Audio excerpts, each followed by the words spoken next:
If you like micromanaging, have a lot of time in your hands, and enjoy going to the latest amusement parks, well, this is the Game Collector, and this is Second Opinion Games, and today we're going to do our review of Theme Park for the Atari Jaguar.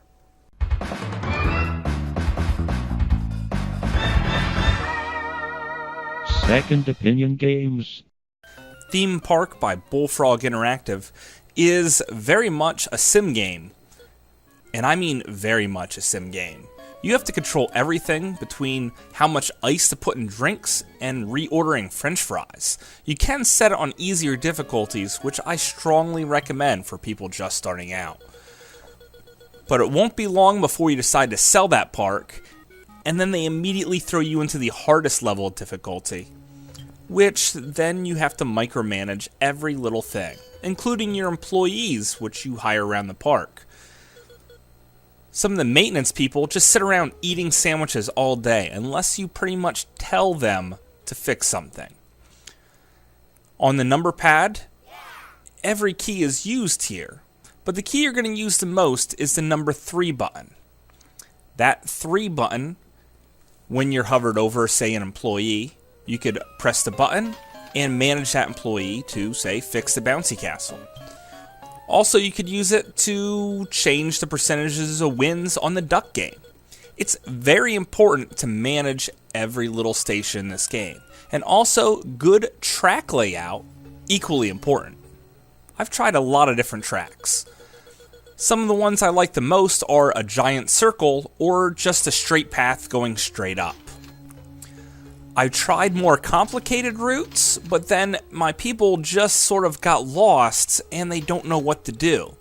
Sure, you could put signs down, but they all cost money, and I haven't figured out how to make any money in this game.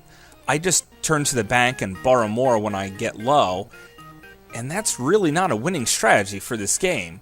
Eventually, you're going to go completely bankrupt with that.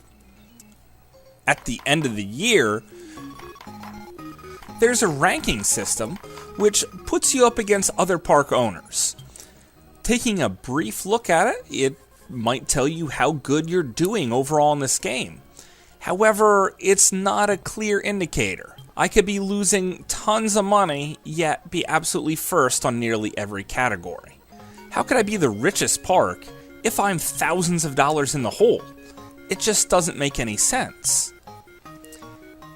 And that's one of the flaws of this game. No matter what I do, I just can't seem to turn a profit. I may have said this before, but it's just very difficult to figure out the risk versus reward in this game. Trying to figure out the exact pattern, I'm just baffled. I even have the official Jaguar book where it sort of tells you exactly what you need to do, and following this verbatim, I still have a difficult time with the game. The sound effects are about as boring as possible. You really only hear music of each ride when that ride is on screen. If, say, a duck game is on screen instead, you'll pretty much just hear the cash register cha-chinging people out. Other than that, the music is really tame, but you're really not here for the sound effects for this game. You're here for the awesome rides, which you have to invest money in developing rides and technology, which also ends up losing more money, but we'll get to that later. So you could build a floaty lazy river, or maybe even a roller coaster, which I haven't been able to do lately, but I guarantee you it's in the game. I did it a lot when I was a kid. And be very careful when you're building these roller coasters, as they can be death traps. Too sharp of a corner, people are going to fly out and die. Also, your bouncy house could even catch fire and explode and launch kids everywhere if you don't keep your maintenance staff under control. Matter of fact, your whole park can fall apart in just a few days if you're not paying close attention. You could speed up the clock and slow it down. I found, though, even sometimes when I speed the clock way up, it doesn't go any faster than when I just leave it normal. And that's because the game sometimes becomes bogged down with everything it's doing in the background. It creeps along and can barely process all the information that's being thrown at it.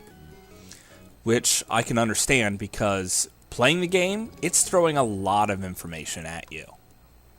So overall, if you have a very keen eye for detail and really know how the mechanics of the game work, you could probably have a great time with this game. It is one of the cheaper ones for the Atari Jaguar, roughly about $15 or so. However, you could probably find the same game on the computer for $1 on some random website, or maybe for the PlayStation 1 for $5. So it's really hard to recommend the Jaguar version over the other versions of the game, because it really seems like it would play better with a keyboard and mouse. However, if you need your fix for building a theme park and you are a Jaguar owner, well, this is a no-brainer. You'll definitely get many, many hours of gameplay out of it, and in the end, even if you go bankrupt, you'll have a fun time. But that's just my opinion. Thanks for watching.